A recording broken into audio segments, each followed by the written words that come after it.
तो फिल्म की शुरुआत होती है ब्राजील के जंगलों से। हम मिलते हैं एना से, जो अपना मिशन पूरा करना चाहती है, पर उसका साथी उसे कहता है अभी नहीं, अभी बाहर बहुत खतरा है। पर एना अपने साथी की नहीं सुनती और बाइक लिए निकल जाती है मिशन पूरा करने के लिए। और हम देखते हैं कि जंगल में दो आदमी उसके ऊपर नजर रखे हुए थे। एना को पकड़ने के लिए वो नदी के रास्ते से जाने का डिसाइड करते हैं। इससे पहले कि वो एना को पकड़ पाते, उन्हीं में से एक आदमी को पकड़ लेता है एनाकोंडा पानी में से जंप करते हुए।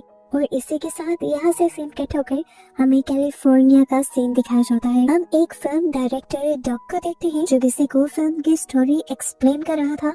जिस फिल्म में एक कपल एक मॉन्स्टर क्रिएचर से लड़ेंगे और लड़की बेदर्दी से उस क्रिएचर को मारकर जीत जाएगी, लेकिन उसके सामने बैठे हुए लोगों को उसका ये आइडिया पसंद नहीं आता, क्योंकि पता चलता है कि डक एक वेडिंग फोटोग्राफर है और वो कपल चाहता है कि डक उनकी अच्छी सी प्यारी सी वीडियो बनाए। पर डक, जिसे शौक था एक्शन और क्रिएचर्स वाली मूवी शूट करने का, उसका ख्वाब वही का वही रह जाता है। खैर, इसके बाद हम मिलते हैं रोनाल्ड से। रोनाल्ड हॉलीवुड में एक स्ट्रगलिंग एक्टर है और आज भी उसे डॉक्टर का एक छोटा सा रोल मिला था, जिसे वो कई टेक्स के बाद भी अच्छे से परफॉर्म नहीं कर पाता, तो उसे काम से निकाल दिया जाता है। स्टूडियो से बाहर जाते हुए रोनाल्ड एनाकोंडा मूवी का एक पोस्टर देखता है, जो कि अब री रिलीज होने वाली थी 1997 के बाद। इसके बाद मूवी में 2 दिन गुजर जाते हैं और हम डक के घर डक की सरप्राइज बर्थडे पार्टी देखते हैं। इस पार्टी में डक के सभी बचपन के दोस्त भी आए थे और इसी पार्टी में हम रोनाल्ड को भी देखते हैं और पता चलता है कि वो भी डक का बचपन का दोस्त है। बचपन में इन 4 दोस्तों का ग्रुप हुआ करता था। उन चारों में से डक और रोनाल्ड तो अपनी लाइफ में स्ट्रगल कर रहे थे, पर उनके बाकी दोनों दोस्त कैनी और क्लैरी दोनों ही अपनी लाइफ में सक्सेसफुल थे। लेकिन इस टाइम मिलने पर ऐसा ही लगता है कि जैसे ये चारों पहले जैसे दोस्त हो। रोनाल्ड ने प्लान किया था कि डक की बर्थडे पर ये लोग डक की ही डायरेक्ट की हुई फिल्म देखेंगे, जो हाई स्कूल टाइम पर इन चारों ने मिलकर बनाई थी। रोनाल्ड जिसमें हीरो बना था और उसने उस खतरनाक क्रिएचर से लड़ना था। इस मूवी में क्रिएचर बना था कैनी। वो क्रिएचर इन तीनों दोस्तों पर अटैक करने वाला था, पर रोनाल्ड यहाँ पर कहता है कि मेरे दोस्तों को कोई नुकसान नहीं पहुँचा सकता, और एक बंदूक उठाकर वो क्रिएचर को शूट कर देता है और अपने दोस्तों को बचा लेता है। और इस तरह उनकी उस मूवी की हैप्पी एंडिंग होती है। सभी लोग उस मूवी को देखकर बहुत ज्यादा खुश थे और रोनाल्ड चाहता था कि ये लोग दोबारा ऐसा ही एक्सपीरियंस करें, ऐसे ही एक मूवी बनाए। और उसके पास डक के लिए एक बहुत बड़ा सरप्राइज ये भी था कि उसने एनाकोंडा नॉवल की सीरीज के एक नॉवल के कॉपीराइट्स ले लिए थे। पहले भी बहुत सारे एनाकोंडा नॉवेल्स पे मूवीज बन चुकी थी और ये लोग एनाकोंडा फ्रेंचाइजी के बहुत बड़े फैन भी थे। और रोनाल्ड अब चाहता था कि ये चारों मिलकर दोबारा से एक लो बजट एनाकोंडा मूवी बनाए। आइडिया तो बहुत अच्छा था, सबको ये पसंद आता है, पर मसला ये था कि अब कॉपीराइट्स लेने के बाद रोनाल्ड के पास फिल्म बनाने के पैसे नहीं रहे थे और वो अपने दोस्तों से कहता है कि हम चारों मिलकर लोन लेते हैं और फिर ये मूवी बनाते हैं। डक, जिसे कमा कर अपनी फैमिली को सपोर्ट करना था, उसे लगता है कि अगर वो लोन ले लेगा तो उसकी फैमिली मुश्किल में आ जाएगी, इसीलिए वो इस आइडिया से बाहर निकल जाता है और रोनाल्ड उसे कुछ नहीं कहता। जब वो घर आता है तो देखता है कि उसका बेटा उसी की बनाई मूवी देख रहा था। डक का बेटा उससे कहता है, डैड इतने जबरदस्त डायरेक्टर हैं आप, एक न्यू मूवी क्यों नहीं बनाते। यहाँ पर उसकी वाइफ भी उसे एनकरेज करती है उसके पैशन को फॉलो करने के लिए, और वो अपनी वाइफ से रोनाल्ड का आइडिया डिस्कस करता है। और फिर एक आध दिन अपने बोरिंग काम करने के बाद वो फैसला कर ही लेता है कि वो रोनाल्ड के साथ उसके आइडिया पर काम करेगा, और इस तरह उसके भी मानने पर ये लोग मूवी बनाने की तैयारी शुरू कर देते हैं। बैंक से लोन अप्लाई करते हैं और प्लान करते हैं कि ये ब्राजील के जंगलों में जाएंगे उस पूरी मूवी को शूट करने के लिए। अब इस मूवी को शूट करने के लिए इन्हें एक स्नेक की भी जरूरत थी, जो दिखने में एनाकोंडा जैसा हो या एनाकोंडा ही हो। कैनी यहाँ पर अपने लिंक्स का इस्तेमाल करता है और एक आदमी को बुलाता है जो स्नेक्स पालता था। वो सचमुच एनाकोंडा जैसा एक भयानक स्नेक ले आता है, जिसे देखकर रोनाल्ड की तो जान ही निकल जाती है, क्योंकि रोनाल्ड ने एज अ हीरो इस स्नेक के साथ लड़ना था। वो डरता है तो स्नेक मैन बताता है कि ये सांप जहरीला नहीं है, क्योंकि ये एनाकोंडा है ही नहीं, असल एनाकोंडा तो जंगलों के अंदर है। ऐसे रोनाल्ड भी अब इस सांप के साथ शूटिंग करने के लिए तैयार हो जाता है। सीन कट होकर दोबारा से हमें एना को दिखाया जाता है, उसी लड़की को दिखाया जाता है जो मूवी के स्टार्ट में दिखाई गई थी। वो अभी भी उन्हीं आदमियों से छुपकर बच रही थी जो उसके पीछे पड़े हुए थे। वो इस टाइम एक बार में भी आ जाती है और नोटिस करती है कि वो आदमी उसके पीछे बाद में भी आ गया है। यहाँ पर वो एक यॉट की चाबियां चुराते हैं और यहाँ से निकल पड़ते हैं। ये यॉट असल में अरेंज की थी रोनाल्ड के ग्रुप ने, ताकि वो ब्राजील के जंगलों के अंदर जाकर फिल्म को शूट कर सके। एना उन लोगों से झूठ बोल देती है कि मैं ही आप लोगों की ड्राइवर हूँ, और इस तरह वो अपने पीछे वाले आदमी से बचकर इन लोगों के साथ यहाँ से दूर निकल जाते हैं। ये लोग स्नेक को भी अपनी इसी यॉट के अंदर शिफ्ट कर देते हैं, लेकिन गलती ये होती है कि स्नेक को रखते हुए उसका बॉक्स टूट जाता है।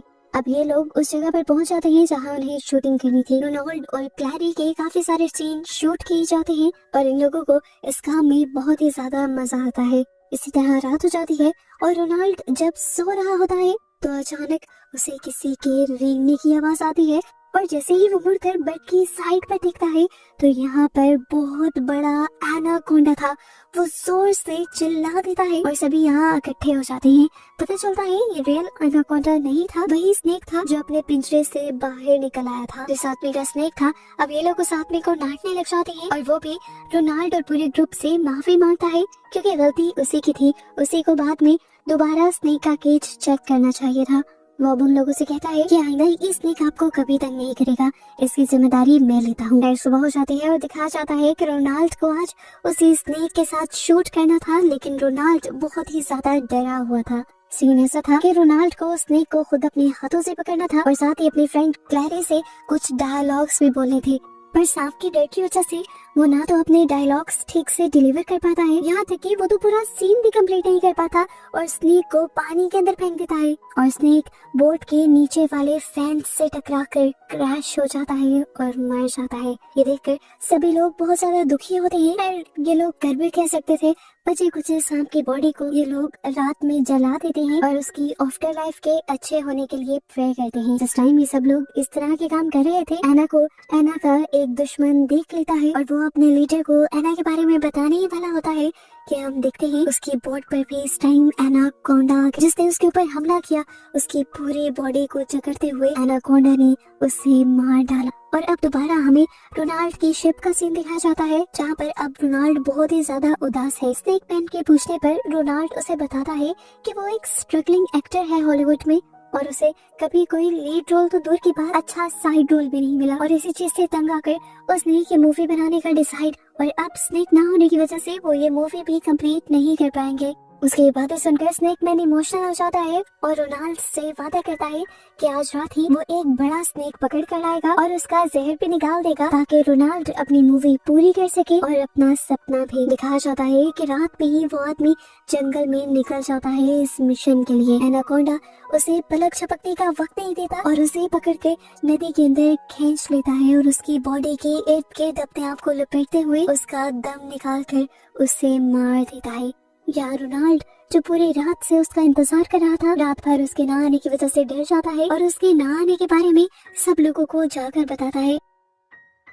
कुछ देर के लिए तो ये लोग भी पहले उसका इंतजार करने का डिसाइड करते हैं, लेकिन जब ज्यादा ही वक्त गुजर जाता है तो ये लोग डिसाइड करते हैं कि ये लोग खुद जंगल में जाएंगे, पहले उस आदमी को भी ढूंढेंगे और अगर वो ना मिला तो वहाँ से कम एक सांप पकड़ कर ले आएंगे, जिससे इनकी मूवी कंप्लीट हो सके, क्योंकि मूवी कंप्लीट करना भी इनकी मजबूरी थी। ये लोग बहुत ज्यादा लोन लेकर आए। अब ये लोग जंगल में निकल पड़ते हैं और एना भी इन सब लोगों के साथ है। जंगल के अंदर जाने पर इन्हें एक वैन दिखाई देती है और आसपास अजीब सी सरसराहट भी सुनाई देती है। ये सरसराहट किसी बहुत बड़े एनाकोंडा की लग रही थी। वो लोग बहुत ज्यादा डर जाते हैं, इसीलिए उस ट्रक के अंदर जाकर छुप जाते हैं और एकदम से उस ट्रक की विंडो के ऊपर उनके साथी की लाश आकर गिरती है खून में लथपथ, और इसे देखकर इन सब की सांसें वही रुक जाती हैं और अगले ही सेकंड इसी ट्रक के सामने वो बड़ा सा एनाकोंडा आ जाता है। ये लोग इसी ट्रक को चलाकर इसी ट्रक के जरिए यहाँ से जाने का डिसाइड करते हैं, पर ट्रक अब चल नहीं रहा था। अपने साथियों को बचाने के लिए डग अपनी जान खतरे में डालने का फैसला करता है और बाहर निकलकर ट्रक को ठीक करता है, और इसी दौरान उसे एनाकोंडा देख लेता है। एनाकोंडा अपना बड़ा सा मुंह खोले उसे खाने के लिए उसके पास आ रहा था, लेकिन उसके साथ ही उसे ट्रक के अंदर खींचकर जल्दी से ट्रक का दरवाजा बंद कर देते हैं और उसे बचा लेते हैं। ये लोग इससे पहले कि आगे चले जाते, एना के पीछे जो लोग पड़े हुए थे वो लोग अब इन सब के पीछे पड़ जाते हैं। एना इन सब लोगों को बताती है कि ये लोग माफिया के लोग हैं जो जंगल में इसलिए रहते हैं ताकि पुलिस इनके पीछे न पड़े, और वो इन सबको लूटने के लिए आए हैं। बताते हुए एना इस वैन में पड़ी हुई एक गन उठा लेती है और इससे अपने पीछे आने वाले आदमियों को इस तरह से शूट करने लगती है जैसे वो सच में एक सोल्जर हो। उसका ये एक्शन स्टाइल डक को बहुत ही ज्यादा पसंद आता है। जैसे तैसे करके ये लोग अपने शिप के अंदर वापस पहुंच जाते हैं और हम देखते हैं कि वो लीडर जो एना के पीछे था वो भी इनके पीछे आ जाता है और इन चारों दोस्तों के ऊपर गन पॉइंट कर देता है। लेकिन ठीक वक्त पर पीछे से एना आकर एक बंदूक उसके सर पर मारती है और उसे बेहोश कर देती है, जिसके बाद वो चारों लोगों को बताती है कि अब उनका यहाँ रहना ठीक नहीं है और उन्हें अपनी जान बचाने के लिए इस आइलैंड से चले जाना चाहिए। वो रोनाल्ड और डक से डिस्कस करती है कि वो कैसे इन लोगों को जल्द से जल्द इस जंगल से और आइलैंड से बाहर निकाल देगी ताकि ये लोग फ्लाइट लेकर अपने घरों में वापस जा सकें। लेकिन डक और रोनाल्ड उनसे कहते हैं कि हम वापस नहीं जाना चाहते क्योंकि हम बहुत बड़ा लोन लेकर यहाँ तक आए हैं और मूवी बनाए बगैर तो वापस बिल्कुल नहीं जाएंगे। अब कहने को तो एना एक ड्राइवर थी, उसे इन लोगों की बात माननी पड़ती है और इनके साथ रुकना पड़ता है। हम देखते हैं पूरी रात डक लैपटॉप पे बैठ कर स्क्रिप्ट पर वर्क करता है और रोनाल्ड के सारे मेन रोल एना को दे देता है क्योंकि एना का स्टाइल बहुत ही ज्यादा जबरदस्त था और उसे लग रहा था कि अगर एना मूवी में मेन रोल करे तो मूवी सुपर डुपर हिट चली जाएगी। सुबह होते ही वो अपनी स्क्रिप्ट सभी लोगों को दिखाता है और बताता है कि उसने एना को लीड रोल इसीलिए दिया है ताकि उनकी मूवी जल्द ही ऑस्कर में नॉमिनेट भी हो जाए, क्योंकि जिन मूवीज में लीड रोल एक लड़की के पास होता है और वो एक्शन करती है तो उसे ऑस्कर मिलने के चांसेस बढ़ जाते हैं। सभी लोगों को उसका आइडिया बहुत ही ज्यादा पसंद आ रहा था और नई स्क्रिप्ट भी। रोनाल्ड और क्लैरी पूछते हैं कि हमारा इसमें क्या रोल होगा। डक बताता है कि तुम और क्लैरी इस जंगल में खजाना ढूंढने के लिए आओगे और तुम्हारे पीछे एनाकोंडास पड़ जाएंगे और तब एना तुम सब लोगों को बचाएगी। आइडिया पसंद आने के बाद सब लोग नई स्क्रिप्ट पर शूटिंग स्टार्ट कर देते हैं और डग एना के बहुत सारे सीन्स शूट करता है और ये देखते हुए अब रोनाल्ड और क्लैरी को गुस्सा आ जाता है क्योंकि डक अपने ही दोस्तों पर ध्यान नहीं दे रहा था, वो उनको भूल गया था। उन्हें ये भी एहसास हो रहा था कि जितने सीन्स उसने एना के शूट कर लिए थे अब उसके बाद इन दोनों का कैरेक्टर बहुत ही छोटा लगने वाला था। पर डग उसे कहता है मैं जो कर रहा हूँ हम सबकी भलाई के लिए कर रहा हूँ, हमें इस मूवी को हिट बनाना है। और आना क्योंकि सच में स्टंट करती है तो वो स्क्रीन पर बहुत ज्यादा नेचुरल लगेगी। इस मरतबा ये बातें सुनकर रोनाल्ड को और भी ज्यादा गुस्सा आ जाता है और वो डक पर भड़क जाता है और कहता है कि ये मेरा आइडिया था, तुम इस तरह इसका इस्तेमाल नहीं कर सकते मेरे बगैर।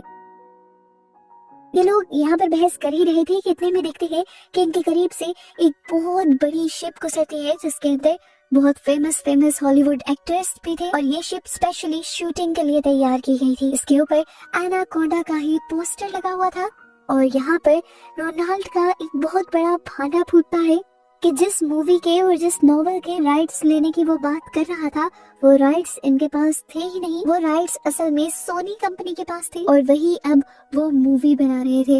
ये जानकर रोनाल्ड के तीनों दोस्त बिल्कुल टूट जाते हैं क्योंकि वो अपना सब कुछ इस मूवी के पीछे लुटा बैठे थे। सब लोग रोनाल्ड पर गुस्सा थे कि उसके झूठ की वजह से उनका बहुत बड़ा नुकसान हो गया था, पर रोनाल्ड उनसे कहता है कि मेरे झूठ की वजह से तुम्हारी लाइफ बदलने लगी। अगर मैं ये आइडिया ना देता तुम आज यहाँ ना होते, अपनी बोरिंग वीडियोस बना रहे होते और कैनी और क्लैरी भी अपनी फजूल से जॉब में बिजी होते। इनकी बातें सुन सुनकर रोनाल्ड गुस्सा हो जाता है और अकेले ही यहाँ से निकलने का फैसला करता है। उसने डिसाइड कर लिया था कि अब वो सोनी वालों के पास ही जाएगा और उन्हीं के साथ मूवी बनाएगा, चाहे उसे छोटा मोटा रोल ही मिले। वो अपने दोस्तों को छोड़ जाता है और ये लोग भी यहाँ से जाने का डिसाइड करते हैं।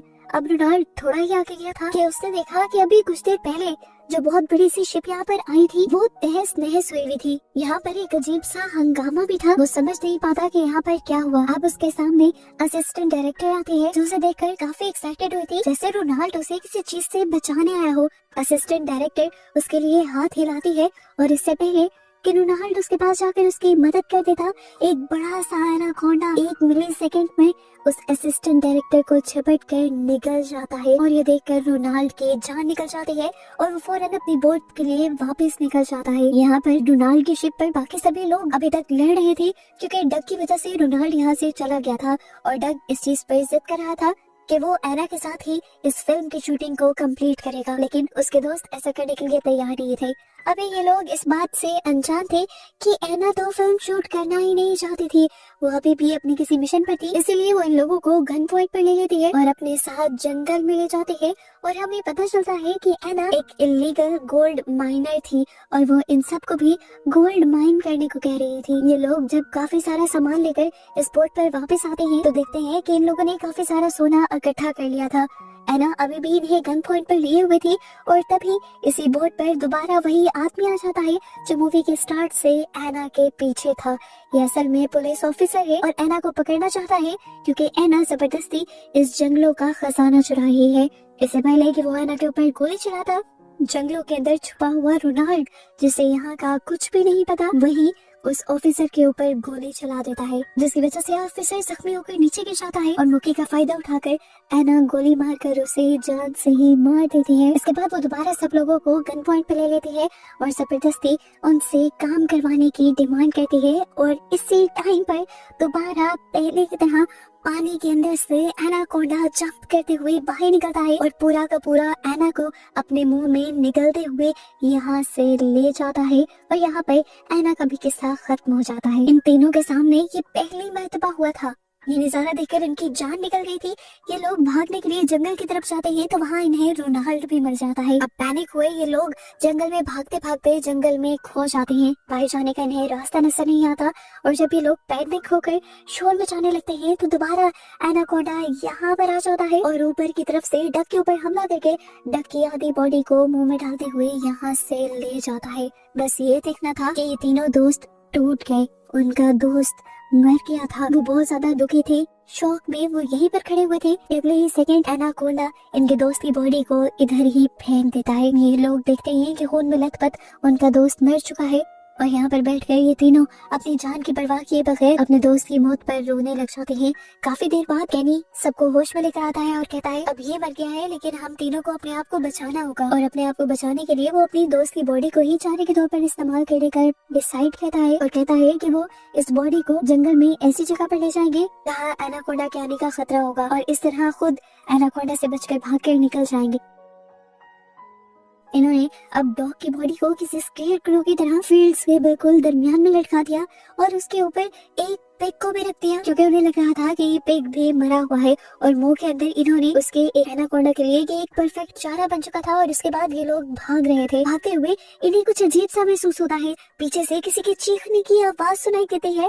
पीछे मुड़कर ये देखते हैं तो इन्हें शौक लगता है कि इनका दोस्त अभी जिंदा था। सिर्फ दोस्त ही जिंदा नहीं था, दोस्त के सर पर जो पिग रखा था वो भी जिंदा था। इससे भी बुरी बात कि एनाकोंडा भी यहाँ पर आ चुका था इन्हें खाने के लिए। डर से इनका बुरा हाल हो जाता है।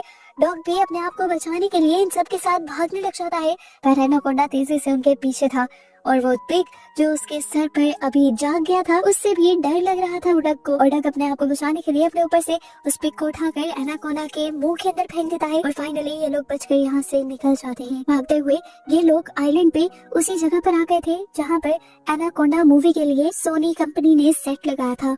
यहाँ पर हमें दिखाया जाता है कि बहुत सारे बॉम्ब्स लगाए गए थे एनाकोंडा को मारने के लिए और सच में यहाँ पर एक एनाकोंडा आया हुआ भी था। क्रू तकरीबन यहाँ पर मारा गया था लेकिन जो हीरो था वो अभी भी यहाँ पर जिंदा था और इन चारों को देखकर वो इन चारों को बचाने की कोशिश करता है और पीछे से एनाकोंडा पर इसी तरह गोलियां चलाता है जिस तरह मूवी में दिखाया जाता था। जिसके बाद वो इन चारों को बचाकर एक सेफ जगह पर ले जाता है और इन सबको बताता है कि पूरे सेट के ऊपर बहुत छोटे छोटे बॉम्ब्स लगाए गए हैं, उसका कंट्रोलर ढूंढ लो तो तुम एनाकोंडा से बच सकते हो। इनको ये सारी बातें बताकर वो हीरो यहाँ से जाने वाला था। ये लोग पूछते हैं कि आप कहाँ जा रहे हैं। वो बताता है कि मेरे दोस्त जंगल में निकले हैं और जंगल में कोई बॉम्ब नहीं है जिससे एनाकोंडा को मारा जा सके और मैं अपने दोस्तों को अकेला नहीं छोड़ सकता। यहीं पर चलते हुए इन्हें यहाँ पर बॉम्ब का कंट्रोलर भी मिल जाता है और ये लोग डिसाइड करते हैं कि अपनी जान को बचाने के लिए ये लोग एनाकोंडा को मारेंगे इसी सेट पर वापस लाकर। ये दोनों खुद ही अपनी जान खतरे में डालते हैं और एक जीप के अंदर बैठते हुए आइलैंड के पास से शोर मचाना शुरू करते हैं ताकि एनाकोंडा इनकी तरफ अट्रैक्ट हो सके। एनाकोंडा जैसे ही इनके पीछे आता है इस सेट के पास तभी मौका देखकर केनी और क्लैरी उस कंट्रोलर से बॉम्ब्स ब्लास्ट करने लग जाते हैं पर इन सारे धमाकों का कोई फायदा नहीं होता क्योंकि एनाकोंडा को किसी भी एक धमाके से कोई नुकसान नहीं होता और वो दोबारा अब डॉग और रोनाल्ड के पीछे पड़ जाता है। इससे पहले कि अभी एनाकोंडा इन सबको मार देता, रोनाल्ड हिम्मत कर सबकी जान बचाने के लिए आगे बढ़ता है और वो बचपन की मूवी वाला वही डायलॉग बोलता है जो उसने मॉन्स्टर को मारने से पहले बोला था कि मेरे होते हुए मेरे दोस्तों को कोई नहीं मार सकता। ये कहकर वो अपनी पिस्टल निकालता है और एनाकोंडा के पास चला देता है। उसने गोली एक गैस सिलेंडर पर चलाई थी जिसकी वजह से वहाँ पर एक बुरा ब्लास्ट होता है और इस ब्लास्ट की वजह से एनाकोंडा की बॉडी ही फट जाती है और वो मारा जाता है। फाइनली इन सब लोगों की जान बच जाती है। इसके बाद हम फाइनली इन चारों को एक साथ यहाँ से बाहर निकलता हुआ देखते हैं। मूवी के पोस्ट क्रेडिट सीन में हमें पता चलता है कि वो सब चीजें इन लोगों ने एक मूवी की तरह शूट भी की थी और फाइनली डक ने अपनी मूवी को सिनेमास में ऑन एयर भी किया था और इस मूवी से इन लोगों ने बहुत सारा पैसा भी कमाया था और इस मूवी को अवार्ड भी मिला था। इस मूवी को बनाने के बाद इन सब लोगों की जिंदगी बदल गई थी। इनके पास कुछ पैसे आ गए थे। रोनाल्ड और क्लैरी ने शादी करने का फैसला कर लिया था और उनका प्री वेडिंग शूट बिल्कुल उसी तरह हुआ था जिस तरह डग सब लोगों का करना चाहता था। एलियन एक्शन थ्रिलर थीम के ऊपर रोनाल्ड को भी फाइनली अब हॉलीवुड में कुछ अच्छे रोल्स मिलने लगे थे, जबकि डग भी अब एक स्ट्रगलिंग डायरेक्टर नहीं रहा था। उसे सोनी की एक बहुत बड़ी डायरेक्टर आकर मिलती है जो पहले तो उसे कहती है कि तुमने एनाकोंडा मूवी बिना राइट्स के बनाई है, जिससे डग डर जाता है। लेकिन जब डायरेक्टर उसे बताते हैं कि मुझे ये मूवी बहुत ज्यादा पसंद आई है और मैं चाहती हूँ कि रियल एनाकोंडा मूवी अब तुम ही डायरेक्ट करो, तो ये सुनकर डॉग बहुत ही ज्यादा खुश हो जाता है। उसे खुशी संभाली नहीं जाती और वो यहीं पर बेहोश हो जाता है और उसी को इस तरह दिखाते हुए ये मूवी यहाँ खत्म हो